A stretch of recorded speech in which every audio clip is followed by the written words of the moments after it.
మకర రాశికి శ్రీ పరాభవ సంవత్సరం మార్చి 2026 నుండి ఏప్రిల్ 2027 మధ్య ఉన్నటువంటి మకర రాశి వారికి శ్రీ పరాభవ సంవత్సరంలో చిలకమర్తి పంచాంగ రీత్యా దృక్ సిద్ధాంత పంచాంగ గణితం ఆధారంగా ఈ రకమైనటువంటి గ్రహస్థితి ఉంది.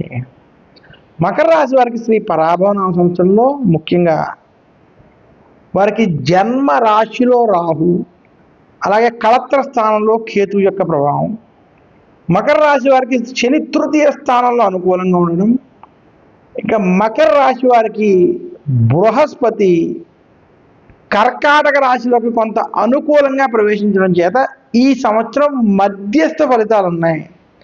మకర రాశి వారికి ఏళ్ళనాటి శని ప్రభావం పూర్తయినప్పటికీ రాహుకేతువుల ప్రతికూలంగా ఉండడం, బృహస్పతి బలం కొంత తగ్గడం చేత ముఖ్యంగా మకర రాశికి మిథునంలో ఉన్నటువంటి బృహస్పతి కర్కాటకంలోకి ఈ సంవత్సరం కళత్రంలోకి మారడం చేత మధ్యస్థ ఫలితాలు ఈ సంవత్సరం అధికంగా ఉన్నాయి.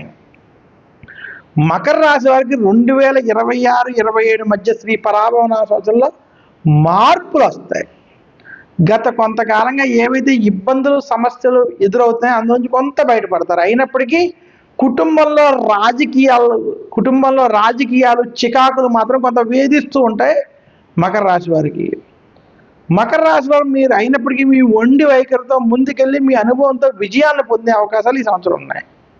మకర రాశి నిరుద్యోగులకు ఉద్యోగ ప్రయత్నాలు సఫలీకృతం అవుతాయి.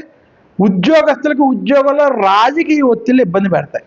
ఇక మకర రాశి వ్యాపారస్తులకి ఈ సంవత్సరం కలిసి రాబోతుంది.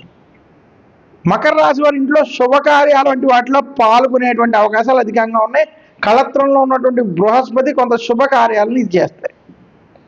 మొత్తం మీద మకర రాశి వారికి వృత్తి ఉద్యోగ వ్యాపార పరంగా ఈ సంవత్సరం మధ్యస్థ ఫలితాలు అధికంగా ఉన్నాయి.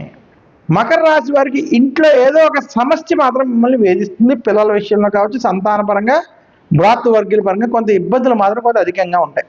మకర రాశి వారు శ్రీ పరాభవ సంవత్సరంలో మరింత శుభ ఫలితాలు పొందడానికి దక్షిణామూర్తిని దత్తాత్రేయుని పూజించండి. ముఖ్యంగా మకర రాశి వారు దుర్గాదేవిని కానీ సుబ్రహ్మణ్యుని కానీ పూజించాలి. నవగ్రహ పీడాహార స్తోత్రాన్ని, గురు దక్షిణామూర్తి స్తోత్రాన్ని నిత్యం పారాయణం చేయండి.